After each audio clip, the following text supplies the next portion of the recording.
Hey, this is my video for this past week of showing what I've done on the project. So basically, I've actually added a good number of things this week. I was pretty productive, got a ton of features added.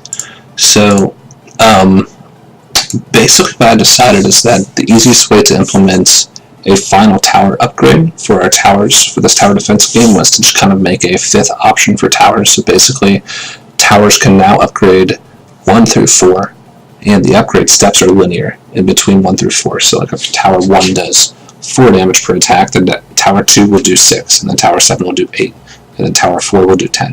And same with attack speed. So if attack speed, is 2 per second, for level 1 it'll be 3, 4, 5, etc. Or maybe it'll be 3, 6, 9, 18, something like that.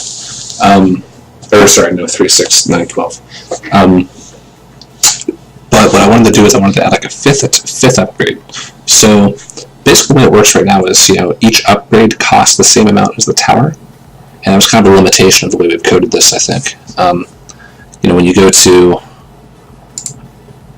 Tower Manager, basically, we've got this function, and the way we've coded it right now is that we can't really increase the amount of gold it takes per tower upgrade. So I said, okay, well, we'll just, that's fine.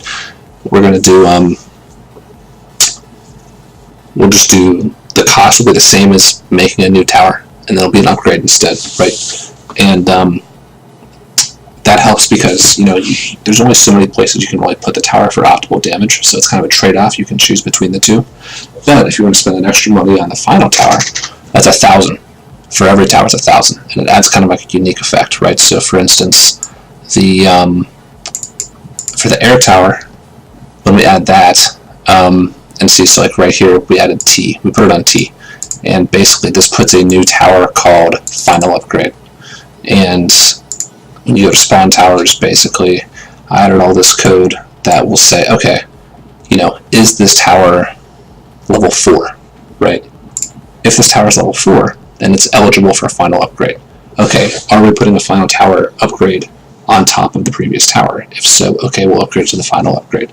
And the idea behind the final upgrade is that it basically adds a new sort of ability, or like an ultra upgrade to the final tower. So, for instance, for the air tower, it goes from like 3 attacks a second to like 15 attacks or something like that, right? And then another thing I implemented was, an AoE water attack. So basically what the water tower did before was it would slow enemies with every attack. And what I did is I added this activate AoE, apply AoE cold damage function. And basically this is going through all the entities that are close to a tower that's hit by the water tower and applying the slow to those entities as well. So it's kind of added this kind of cool AoE effect to towers, which I think works pretty well. Haven't implemented. We're still kind of thinking of ideas for these final 2 upgrades for the Earth Tower and the Fire Tower. Right now, they're just big damage increases, but we're going to probably think of something unique for it. And then, other than that, I've spent a good amount of time just kind of implementing half the waves. So just doing some play testing, some balance testing, figuring out what some fair values for those are. And I think at this point, really, we're pretty much feature complete. I think we could probably add a score screen maybe, but really at this point, what we're focusing on is just balance testing and asset generation. So we need to create some assets for the game, create some specifically enemy units, and then I think we also want to create some unique assets for the final towers when they get upgraded, and that should be pretty easy to implement in the code. So yeah, that's pretty much what I've done over this past week.